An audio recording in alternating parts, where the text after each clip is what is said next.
அன்பு சகோதர சகோதரிகளே, வணக்கம். கடவுள் எல்லா வாழ்நிலையையும் தொற்றிருக்கிறார். எல்லா வாழ்நிலையும் புனிதப்படுத்தி இருக்கிறார், மாற்றிப்படுத்தி இருக்கிறார். அதுல பிச்சைக்காரராக வாழ்நாள் முழுவதும் பிச்சை எடுத்தே வாழ்ந்து கொண்டிருந்த அவரையும் ஆண்டவர் தொட்டிருக்கிறார், புனிதப்படுத்தி இருக்கிறார், புனிதராக உயர்த்தி இருக்கிறார். அப்படி ஒரு பிச்சைக்கார புனிதர் அவரை தான் இன்றைக்கு பார்க்க போகிறோம். அதற்கு முன்பாக ஜெபிப்போம். தந்தை மகன் தூய ஆவியின் பெயராலே ஆமென்.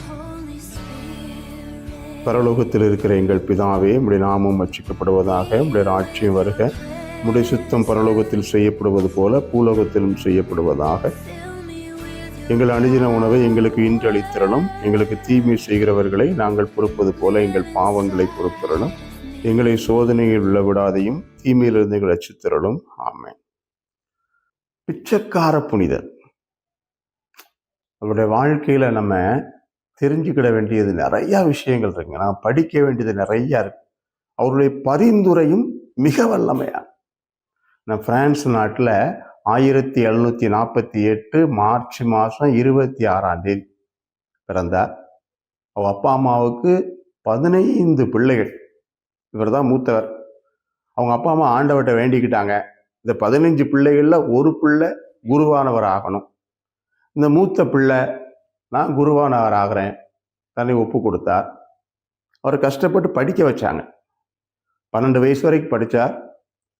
அதுக்கப்புறம் அவங்க மாமா ஒருத்தர் ஏற்கனவே குருவானவராக இருந்தார். அவர்கிட்ட போய் இந்த குருத்துவத்துக்கான அடிப்படை பயிற்சிகளை போய் அங்கே போய் எடுத்தார்.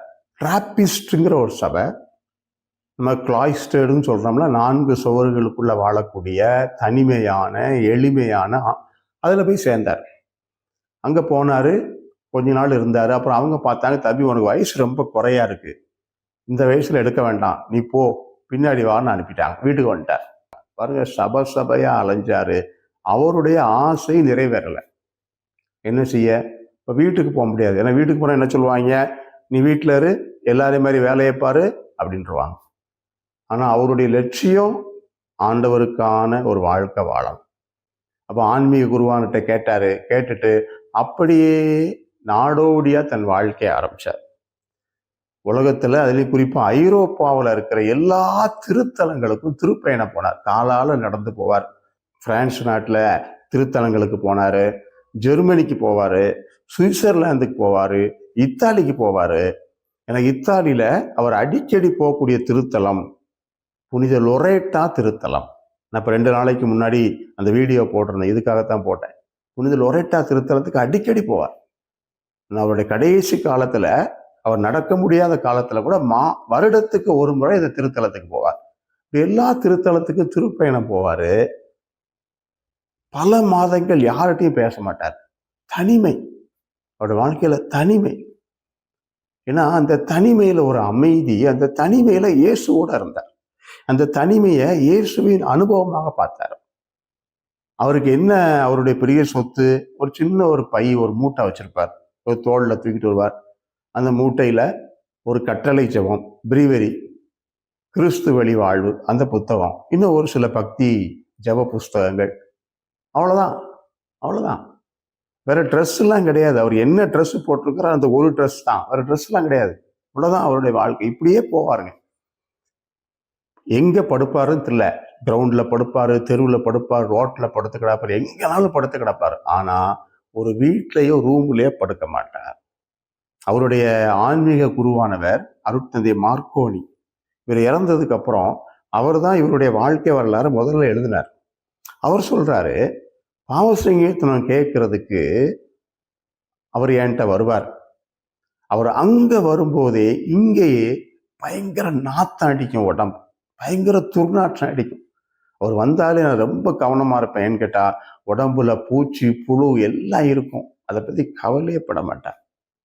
நம்ம யோபு 7ஆம் அதிகாரம் 5வது வசனம் சொல்றாரு பாருங்க, புழுவும் புழுதியும் என் உடம்பெல்லாம் படர்ந்தன, என் தோல் வெடித்தது, சீல் வடிந்தது. அதான் அவருடைய வாழ்க்கை.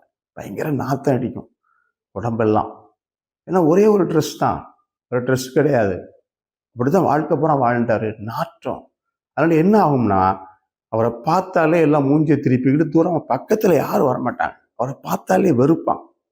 இப்ப எல்லாரும் அவரை பார்த்து வெறுக்கிறத, ஒதுங்கிறத பார்த்து இவர் கடவுளுக்கு நன்றி சொல்வார். மகிழ்ச்சியோட நன்றி சொல்வார். ஏன்னா இது இயேசுவின் அனுபவம். எல்லாராலும் புறக்கணிக்கப்படுவது, எல்லாராலும் வெறுக்கப்படுவது, இது இயேசுவின் அனுபவம். இயேசு சொன்னால, உங்களை மற்றவர்கள் வெறுத்து ஒதுக்கும் போது நீங்கள் பேறு பெற்றோர். திருப்பாடல் 22:6 சொல்லுது பாருங்க. நானே ஒரு புழு, நான் மனுஷன் இல்லை, மானிடரின் இகழ்ச்சிக்கு ஆளானேன், அவர்களுக்கு நிந்தைக்கு உள்ளானேன். தன்னை புழுவிலும் புழுவாக அவர் கருதினார். எல்லாருடைய நிந்தை, அவமானம், இயேசு அனுபவித்த வேதனைகள், இயேசு வெறுத்து ஒதுக்கப்பட்டாரே, புறக்கணிக்கப்பட்டார், இந்த உலகமே அவரை புறக்கணிச்சது, அதுக்கு பரிகாரமா ஒப்பு கொடுத்தார். அவருடைய வாழ்க்கை முழுவதும் இந்த அனுபவத்தை தான் பார்க்கிறோம். அவருடைய கடைசி காலங்களில் அவரு ரோமாபுரியில் இருக்கக்கூடிய கொல்லேசியம், கிறிஸ்தவர்களை கொல்வதற்காக பயன்படுத்தப்பட்ட அந்த இடம், அதில் ஒரு சின்ன ஒரு ஓட்டை மாதிரி, குகை மாதிரி ஒன்று உண்டு. அதில் தான் கடைசி 6 ஆண்டுகள் அந்த சின்ன குகை தான் அதில் இருப்பார்.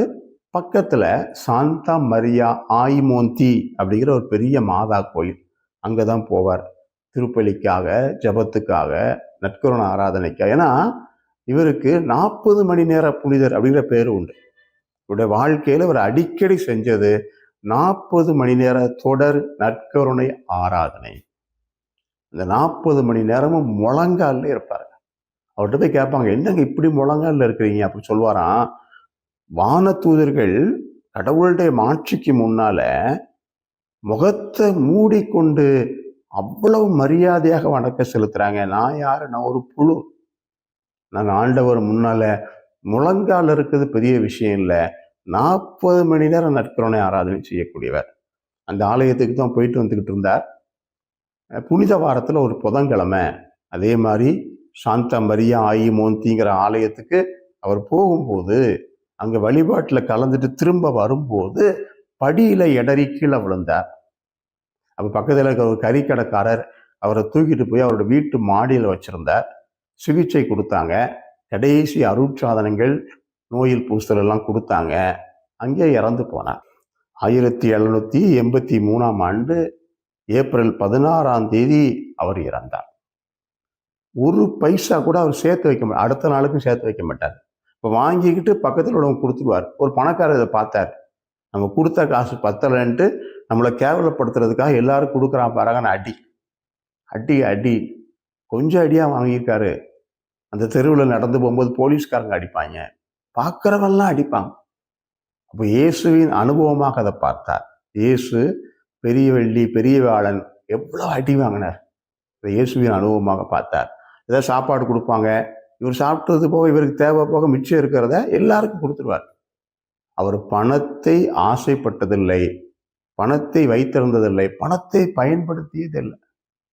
ரொம்ப வித்தியாசமான மனுஷங்க. அவர் யாரை பார்த்தாலும் பேசினாலும் ஒரு சாதாரண ஆள் இல்லை. அவ்வளவு ஞானம், அவ்வளவு புண்ணியம், மிகச்சிறந்த ஒரு வாழ்க்கை, பற்றற்ற வாழ்க்கையில் ஒரு எடுத்துக்காட்டாக இருந்திருக்கிறாரு. புதன்கிழமை இறந்திருக்கிறாரு. அந்த வீட்டில் மேலே மாடியில் வச்சிருக்கிறாங்க. இப்பவும் அந்த வீட்டில் மேலே சின்ன ஒரு கோயில் இருக்கு. அவருடைய புனித பண்டமெல்லாம் அங்கே இருக்குது. கூட்டம் வர ஆரம்பிச்சிருச்சு, கட்டுக்கடங்காத கூட்டம். அப்போ என்ன பண்ணிட்டாங்க, ஆலயத்துக்கு கொண்டு போயிட்டாங்க. சாந்தா மரியா ஆயிமோந்தி ஆலயத்தில் கொண்டு போய் வச்சிருக்கிறாங்க. ஒரு பிச்சைக்காரரை, ஒரு சாதாரண மனுஷனை கூட்டம் அதிகமாக போய் கோயிலில் வச்சிருக்கிறாங்க. கோயிலே கூட்டம் போலீஸால கட்டுப்படுத்த முடியல. இராணுவத்தை கொண்டு வராங்க. இராணுவம் அவ்வளவு கூட்டம் கட்டுப்படுத்துறாங்க. பெரிய வியாழன், பெரிய வெள்ளி, சனி கூட்டம் வந்துகிட்டே இருக்குங்க. ஈஸ்வர் அன்றைக்கு மத்தியானம் அவரை அடக்கம் பண்றாங்க.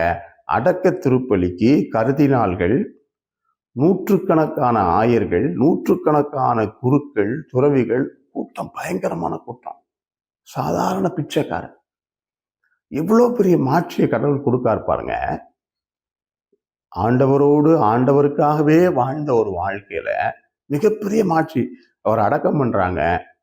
அடக்கம் பண்ணதுக்கு அப்புறமும் கல்றையில கூட்டம். அது எந்த அளவுக்கு கடவுள் மாட்சிப்படுத்துறாருன்னா, அவர் அடக்கம் செய்த 3 மாதத்துல 136 அற்புதங்கள், மருத்துவர்களால் நிரூபிக்கப்பட்டு சான்றிதழ் கொடுத்த 136 அற்புதங்கள்ங்க. சில புனிதர்கள்லாம் அவங்க அற்புதத்துக்காகவே பல ஆண்டுகள், பல நூற்றாண்டுகள் காத்திருப்பாங்க. இவர் இறந்த 3 மாதத்துல 136 அற்புதங்கள். அவர் புனிதர் பட்டம் கொடுக்கறதுக்கு ஒவ்வொரு அற்புதமும் மிகப்பெரிய சான்றாக இருந்தது. அந்த அளவு கடவுள் அவரை மாற்றிப்படுத்தின வாழ்க்கையில. இன்றைக்கு இவர் தான் நமக்கு தேவைங்க. இன்றைக்கு இவர் தான் தேவை. பல மாதங்களாக யார்கிட்டையும் பேசாம ஆண்டவரோட தனிமையில் இருப்பார் பாருங்க. இதுதான் முக்கியம். இப்ப நம்ம கொஞ்ச நேரம் சும்மா இருக்கோம், தனிமையில் இருக்கோம் வச்சுக்கோங்க, என்ன செய்வோம், செல்போனை தூக்கிடுவோம், அதை நோண்டணும், டிவியை ஆன் பண்ணுவோம், யார்கிட்டயாவது பேசணும், ஃபோன் போட்டு பேசணும், துருத்துருன்ட்டு வருவோம். பார்த்தீங்களா? இந்த தனிமை, ஆண்டவரோடு அவரோட மட்டும் இருக்கக்கூடிய தனிமை இருக்கு பாருங்க, இது இயேசுவின் அனுபவம், இது கடவுளின் அனுபவம். அந்த அமைதி, அது மிகப்பெரிய ஒரு புண்ணியம். இன்னைக்கு அது நமக்கு தேவை. இரண்டாவது, நமக்கு நம்மளை வெறுத்து ஒதுக்குறாங்க, புறக்கணிக்கிறாங்க. நீ எனக்கு வேண்டாம், என் கூட பேசாத, நீ மனைவி இல்லை, நீ கணவன் இல்லை, நீ வேண்டாம், அண்ணன் தம்பி எல்லாரும் ஒதுக்கும் போது நம்ம நொந்து போகிறோம். நொந்து போய் சண்டை போடுறோம், கோர்ட்டுக்கு போகிறோம், போலீஸுக்கு போகிறோம். ஆனால் புனித பெனடிக்ட் ஜோசப் லாப்ரே என்ன சொல்றாரு? இது இயேசுவின் அனுபவம். பாருங்க, நம்ம வாழ்க்கை நடக்கிற ஒவ்வொன்றையும் இயேசுவின் அனுபவமாக மாற்றணுங்க. இயேசுவின் அனுபவம் மாற்றி இவர் இயேசுவுக்கு நன்றி சொல்லி, அப்போ உங்க அனுபவத்தை எனக்கு கொடுத்துருக்கீங்களே, இதுதான் அடிப்படையான அன்பு. அன்னைக்கு ஒரு அம்மா ஃபோன் பண்ணி சொன்னாங்க, எனக்கு கை கால் விளங்காமல் போச்சு, அப்புறம் ஆஸ்பத்திரியில் போய் ஆப்ரேஷன்லாம் பண்ணி நடக்க ஆரம்பிச்சிட்டேன், ஆனால் ஒத்த காலு நான் இழுத்து தான் நடக்கிறேன், ரொம்ப வேதனையாக இருக்குது, ரோட்டில் போகிறவங்கலாம் இனி இளக்காரமாக பார்க்குறாங்க, இந்த கால் சுகமாயிராதான்னு சொல்லி நான் கோயிலாக அலைகிறேன், டெய்லி பூசைக்கு போகிறேன், எனக்கு சுகமாகலை ஃபாதர். அப்போ நான் சொன்னேன், இவ்வளவு உங்களை சுகமாக்குனது யாரு? ஆண்டவர் தானே. அவர் மீதி உள்ளது சுகமாக்குவார். ஆனால் நீங்கள் இதை இயேசுவின் அனுபவமாக பாருங்க. அவர் சிலுவையை தூக்கிட்டு போகும்போது நடக்க முடியாமல் நொண்டி காலை இழுத்து எவ்வளோ வேதனையாக நடந்து போனார். அந்த அனுபவத்தை, அவருடைய அனுபவத்தை உங்களுக்கு கொடுத்துருக்குறாருங்க. எவ்வளோ பெரிய பாக்கியம்! இயேசுவுக்கு கிடைச்ச அனுபவம் உங்களுக்கு கிடைச்சிருக்கு. இது இயேசு அனுபவம் இல்லையா? இப்போ நான் சொல்லும்போது அந்த அம்மா சொல்கிறாங்க, நீங்கள் சொல்ல எனக்கு உடம்புல அப்படியே புல் அரிக்குது, ஒரு அருள் அபிஷேகம் நினைஞ்ச மாதிரி இருக்குது. அதில் நான் சொல்லும் போதே எவ்வளவுனா, நீங்கள் அதை வாழும்போது எவ்வளோ கிடைக்கும் இல்லை? என்ன செய்யணும்? இது இயேசுவின் அனுபவம். இயேசு எப்படி அந்த அனுபவத்தெல்லாம் ஏற்றுக்கொண்டார், அந்த அனுபவத்தை கடவுளுக்கு மாட்சியாக ஒப்பு கொடுத்தார், அந்த அனுபவத்தை எல்லா மக்களுடைய பாவத்துக்கு பரிகாரமாக ஒப்பு கொடுத்தார். அதைத்தான் புனித பெனடிக்ட் ஜோசப் லாப்ரே செய்தார். இன்னைக்கு ரொம்ப முக்கியமானது, செய்யக்கூடிய பெரிய விஷயம் இன்னைக்கு நமக்கு என்ன தேவைன்னா, அவருடைய எளிமை. ஒன்றும் கிடையாதுங்க, ட்ரெஸ்ஸு, ரெண்டாவது ட்ரெஸ் கிடையாது, கையில் பணம் கிடையாது, அவருக்குன்னு பொருள் கிடையாது, அவருக்குன்னு சொத்து கிடையாது. பயங்கரங்க. இன்னைக்கு எல்லாமே ஆடம்பரத்தை நோக்கி போகுது பாருங்க. இப்போ நம்ம ஆடம்பரமாகி, திருச்சபை ஆடம்பரமாகி, இப்போ என்ன சொல்லிட்டாங்க, ஆடம்பர கூட்டு திருப்பலி. அதாவது ஒரு முக்கியமான ஒரு நாள் வீட்டிலனா, ஊரில் திருவிழானா நோட்டீஸ்லேயே அடிக்கிறாங்க, ஆடம்பர கூட்டு திருப்பலி. அடப்பாவிகளா, நீங்கள் ஆடம்பரமானது பார்த்தாலும் திருப்பலி ஆடம்பரமாக்கிட்டாங்க. ஆரத்தி எடுத்தாங்கன்னா 50 பேர் 100 பேர். நம்ம சங்கர் இயக்குனர் படத்தில் காமிப்பாங்க பாருங்க, அதே மாதிரி 100 பேர் ஆராத்தி, 20 குருவானவர். பயங்கர ஆடம்பரம். ஆடம்பரம் ஆண்டவருக்கு ஆகாதது, அருவருப்பானது. இயேசு எளிமையை விரும்புகிறார். டிவி வாங்கலாம், அதுக்காக 2 லட்ச ரூபா 1.5 லட்ச ரூபாய்க்கு டிவி வாங்கணுமா? அது ஆடம்பரம். இன்றைக்கு இந்த எளிமை வேணும், எல்லாத்துலேயும் எளிமை. நம்ம பேசுகிற பேச்சில், நம்முடைய நடத்தையில், நம்ம வச்சிருக்கிற பொருட்களில், வாழ்கிற வாழ்க்கையில் எளிமை. இந்த எளிமையை இயேசு விரும்புகிறார். எளிமையில இயேசு தங்கியிருக்கிறார். புனித பெனடிக்ட் ஜோசப் லாப்ரே மிகச்சிறந்த முன்னுதாரணம் மட்டுமல்ல, நமக்காக பரிந்து பேசி செபிக்கிறார். புனித பெனடிக்ட் ஜோசப் லாப்ரேயே எங்களுக்காக வேண்டிக் கொள்ளும். இப்போ நாம் செபிப்போம். அருள் நிறைந்த மரியே வாழ்க, ஆண்டவர் உம்முடனே, பெண்களுக்குள் ஆசீர்வதிக்கப்பட்டவள் நீரே, உடைய திருவயிற்றின் கனியாக இயேசுவும் ஆசீர்வதிக்கப்பட்டவரே. புனித மரியே, இறைவனின் தாயே, பாவிகளாயிருக்கிற எங்களுக்காக இப்பொழுதும் எங்கள் இறப்பின் வேளையில் வேண்டிக் கொள்ளுமா. எல்லாம் அல்ல இறைவன், தந்தை, மகன், தூய ஆவியானவர் உங்களை ஆசீர்வதித்து வழிநடத்துவாராக. ஆமென்.